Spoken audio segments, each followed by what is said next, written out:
আসসালামু আলাইকুম ভিউয়ার্স, আলিফ মোটরসের পক্ষ থেকে সবাইকে শুভেচ্ছা অভিনন্দন। আমাদের আলিফ মোটরসে একটি ইয়ামাহা এফজেডএস ভার্সন 3 আসছে। বাইকটি অনেক দূর থেকে আসছে। বাইকটি যে সমস্যা নিয়ে আসছে আপনারা একটু দেখুন। আমরা চাবিটা এখন অন করব।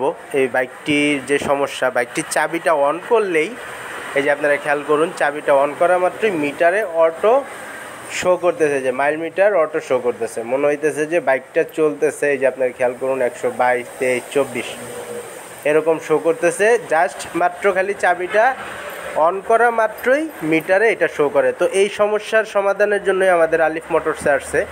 তা আমরা বাইকটা এখন পুরোপুরি খুলে নিয়েছি। খুলে এটা যা যা চেক করা দরকার যাবতীয় চেক করব, দেখব মূলত সমস্যাটা কোথা থেকে হচ্ছে। কারণ বাইক চালাচ্ছে না ভাই, তাতেই এই সমস্যা। আমরা ফিউজগুলি চেক করতেছি।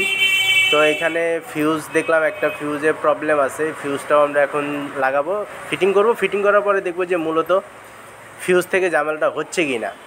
তো এই গাড়িটা ভাই রানিংয়ে চালাইতেছিল, হঠাৎ একটা ঝাঁকিতে পড়ছে। ঝাঁকিতে পড়ার পর থেকেই নাকি এই সমস্যা ভাই ফেস করতেছে। বাইকের এমনি সবই ঠিক আছে, কিন্তু এই যে এটা হচ্ছে এই বাইয়ের বাইক, এমনি সবই ঠিক আছে, কিন্তু যখনই আপনার চাবি অন করতেছে তখন অটোমেটিক মিটারে উঠতেছে, দেখাইতেছে বাইক চলতেছে, মানে 100। তো আমরা মোটামুটি পুরো ওয়ারিংটা চেক করে নিয়েছি, নিয়ে এখন সমাধানের দিকে আসছে। কিন্তু এটাই মূল যে সমস্যাটা আমরা পেলাম। এই যে দেখুন, এখন কিন্তু আমাদের মিটার ওকে, পিকআপও নিচ্ছে, সব ওকে। তো মূল সমস্যা আমরা এবিএসের চেম্বারে পেলাম। এই যে দেখবেন আপনারা, এখন আমরা এটা লাগাইলেই, এই যে খেয়াল করুন, এটা খোলা রাখছিলাম কারণ সমাধানের জন্য।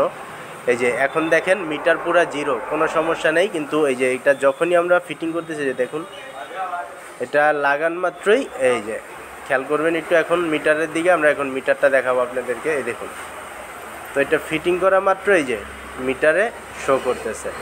বাইক স্টার্ট অবস্থায় আরও বেশি শো করে। এই যে আপনারা দেখুন, আমরা এই যে পিক আপ দিচ্ছি, পিক আপ দিলে 150, 140, 138, 144 এরকম হয়ে যেতেছে। তো আমরা পুরা বাইকটার ওয়ারিং সার্চ করার পরে ঝামেলাটা পেলাম এইখানে।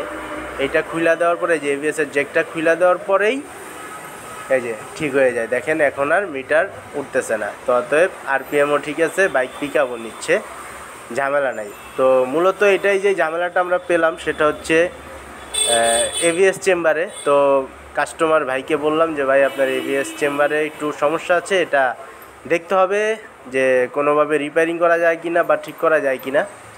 তো বাইরে যাচ্ছে না এখন আপাতত ঠিক করতে, সমস্যাটা ফাইন্ড আউট হয়েছে, এটাই অনেক। আল্লাহ হাফেজ।